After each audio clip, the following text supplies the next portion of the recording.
So, you've been expecting me.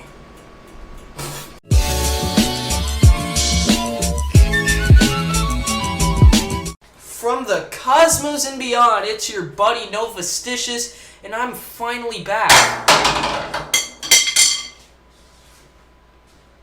Last time I posted a serious video was, 5 months and 3 days ago. That's almost half a year. You might as well call me JonTron.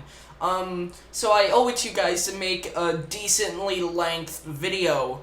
And, this one's about PlayStation exclusives, because I play on PlayStation. The games are exclusive to PlayStation. That's why they're called PlayStation. I think Marvel Spider-Man is a great game to start this video off with. It's just, the physics are fantastic. It's fun to swing around, and just watching anyone swing around in the game is already eye candy. It just feels right to run around, jump, web slinging all around New York. I feel like this game incorporates the battle mechanics way better than any other Spider-Man game. You aren't limited to the ground, you could still web sling like if you were in free roam, except it's during battle. It makes everything feel so rewarding, and it makes it feel like Spider-Man. Whether you're pulling someone with webs or getting a very basic kick in, every single hit feels powerful. Every single hit feels worth it, and I haven't even mentioned how fantastically Spidey Sense is incorporated. It gives you good time to react, to know when to perfectly dodge, and incorporate that into getting more hits for your combos. The graphics were also really nice. It helped sell the environment around you and really made the whole place feel like an entire experience. There was some controversy about the fact that Insomniac nerfed the puddles. But, let me find the words here.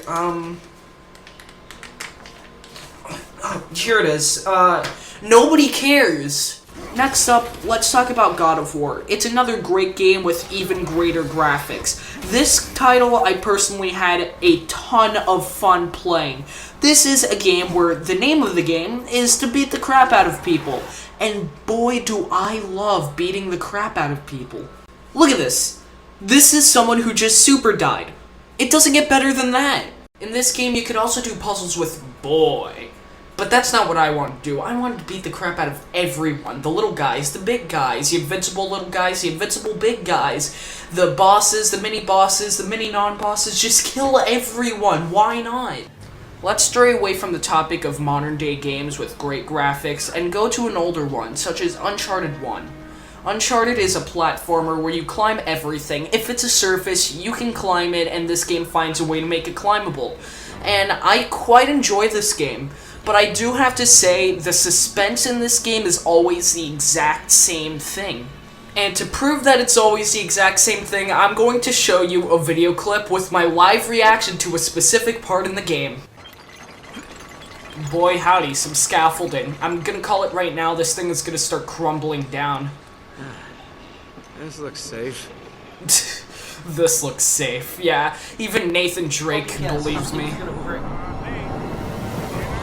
Here we go, the whole thing started crumbling down, who would have guessed? Other than the repetition and staleness of Nathan Drake breaking everything he grabs onto, the series is really fun and pretty solid. The graphics, I'd say, they hold up pretty well, except for the fact that every single cutscene is at about 240p, and I hate it. This game also has some pretty good combat, or what I like to call headshotting everyone with a pistol, sniping people from very far away with a pistol, occasionally using an AK-47 because you ran out of ammo on your pistol. In case it wasn't clear, this game does much of the same, but the things that it does do, it does very well, and because of that, I'm gonna give Uncharted 1 a pass and say it's a pretty solid title. Now for a game that encourages creativity, which I don't have any in my entire brain, Little Big Planet 3. I've loved this game for such a long time, and while it has many glitches, if you work around those, this game is just nothing but good vibes. You could choose from 4 characters and customize them to your heart's content, and you can make your own levels, or just play the regular levels that the game comes with. If you have a single creative cell in your entire body, you can make some fun and charming levels, such as this little bird race right here. And if you're a meme lord like me, you can make Card Game, the Harry Potter Obama spin-off. Man, I'm bored. I'm gonna see what everyone else is up to in Hogwarts. Ka-chow. I am Speed. Ka-chow. I have died, and my soul has ascended to the heavens. Here, I try to drive forward, but due to the crappy controls, I completely missed the one, the only, Harry Potter Obama. Liggning på igen. Perfect timing i Lost Myrog. Helt med filmen Plegasse. So I had no other choice but to drive into the gas station and find Harry Potter Obama's famous dog. And after returning him to his rightful owner, I went back to the gas station to meet the one, the only, Mr. Beast himself. Yo, Lightning McQueen. So I was just talking to this scientist, and I kid you not, he turns himself into a pickle. He's called Pickle Rick. Funniest thing I've ever seen. I love the internet! But it's safe to say there's one thing that I love more than the internet, and that is none other than Persona 5. This game is the best experience I had had in such a long time. Every minute of this game, the many hours that I spent in this single game were just filled with charm, personality, the art style, the characters, the adventures, and the gameplay. I have not liked a game as much as I have liked this one in so long, and there are so many reasons for it. So this is the basic premise of this game. So you're a high schooler that has this app on their phone that lets you go to this place called the Metaverse. And in there you can summon personas, which are the rebellious soul within you.